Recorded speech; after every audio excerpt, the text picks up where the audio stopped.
الحمد لله رب العالمين والعاقبة للمتقين والصلاة والسلام على أشرف الأنبياء والمرسلين نبينا محمد وعلى آله وصحبه أجمعين اللهم صل على محمد وعلى آل محمد كما صليت على إبراهيم وعلى آل إبراهيم إنك حميد مجيد اللهم بارك على محمد وعلى آل محمد كما على كل شيء قدير. معزز مشارکین حضرات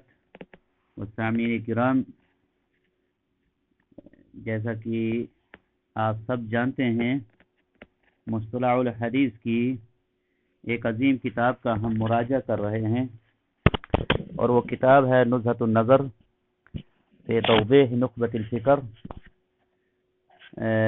فی مصطلح اہل الاثر. اور اس کتاب کو ابتدا کیے ہوئے ابھی کچھ ہی ایام ہوئے ہیں. جو گزشتہ دروس ہم نے جو لیے ہیں،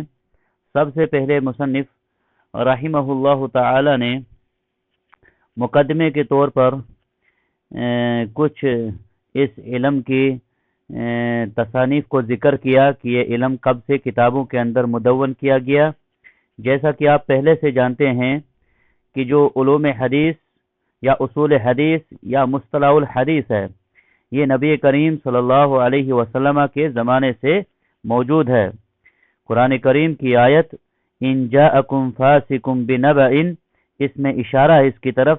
اور ساتھ ہی ساتھ پیارے حبیب محمد کریم صلی اللہ علیہ وسلم کا فرمان نبر اللہ امرن، اس حدیث میں بھی اس اصول حدیث کا جو ہے موجود ہے، حوالہ یا اس کی دلیل موجود ہے. تو یہ علم ایک عظیم علم ہے، کیونکہ اس علم کا تعلق جو ہے وہ حدیث رسول سے ہے صلی اللہ علیہ وسلم سے. اور کیوں نہیں عظیم ہو کہ اس علم کے ذریعے سے جب انسان اس علم کو سیکھتا ہے، سیکھ لیتا ہے، اس کے بعد اس کے فوائد یہ ہوتے ہیں کہ انسان صحیح حدیث اور ضعیف حدیث کے درمیان فرق پہچان لیتا ہے. اس کے بعد ایک انسان کے اندر اتنی تمیز ہو جاتی ہے کہ وہ جو ہے اس چیز کا مطالبہ بھی کر سکتا ہے کہ جو صحیح حدیث ہے وہ ہمیں بتائیے، اور صحیح حدیث کی کیا شرطیں ہیں، اور صحیح حدیث کس کو کہتے ہیں. یہ تمام تر چیزیں تب معلوم ہوتی ہیں جب انسان اس علوم حدیث کے اندر تھوڑی سی معلومات رکھتا ہو. اور ضروری ہے کہ اس علم کو امت مسلمہ کے درمیان زندہ رکھا جائے. ہر معاشرے کے اندر کچھ ایسے افراد ہوں جو اس علم کو اچھے طریقے سے جاننے والے ہوں، کیونکہ یہ تو حضرت عمر فاروق کے دنیا سے چلے جانے کے بعد فتنوں کا زمانہ شروع ہوا ہے، اور یہ قیامت کے قائم ہونے تک فتنے آتے رہیں گے. کہیں مرتبہ کہیں مقامات پر ایسے لوگ آئے صحابہ کے زمانے میں ہی، تابعین کے زمانے میں ہی، انہوں نے کیا کیا، جھوٹی حدیثیں بنا کر ان کی نسبت لگائی نبی کی طرف صلی اللہ علیہ وسلم کی طرف، اپنے ہی الفاظ بنائے اور کہا یہ نبی کا فرمان ہے. کوئی بھی الفاظ بنائے دین کی طرف اس کی نسبت کر دی. لیکن اللہ تبارک و تعالیٰ کی بڑی حکمت ہے، ایسے علماء ہر دور میں پیدا ہوئے جنہوں نے، جس کو کہتے ہیں نا، کھرا اور کھوٹا الگ کیا. جو نبی کی حدیث تھی صلی اللہ علیہ وسلم کی، اس کو الگ کیا، صحیح جو حدیث تھی،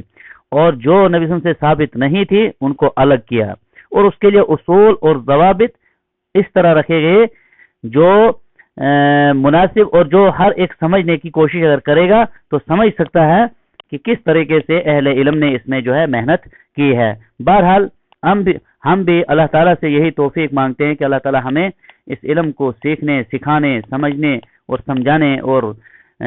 جو ہے اس علوم پر کاربند رہنے کی توفیق عطا کرے. تو گزشتہ درس کے اندر جو بات ہم نے لی تھی وہ خبر کے حوالے سے تھی. خبر کس کو کہتے ہیں؟ تو محدثین کے نزدیک خبر اور حدیث جو ہے وہ ہم معنی ہے، دونوں کا معنی ایک ہی ہے، اگرچہ اس کے اندر بعض دوسرے بھی اقوال ذکر کیے گئے ہیں کہ خبر کس کو کہتے ہیں اور حدیث کس کو کہتے ہیں. لیکن راجح یہی ہے جس کو حافظ ابن حجر رحمہ اللہ تعالی نے یہاں پر اس کو راجح قرار دیا ہے، کیونکہ حافظ ابن حجر رحمہ اللہ جو ہے نا سامعین کرام، وہ ایک عظیم شخصیت تھے اس فن میں، جنہوں نے وہ فتح الباری لکھی ہے، شرح کس کی؟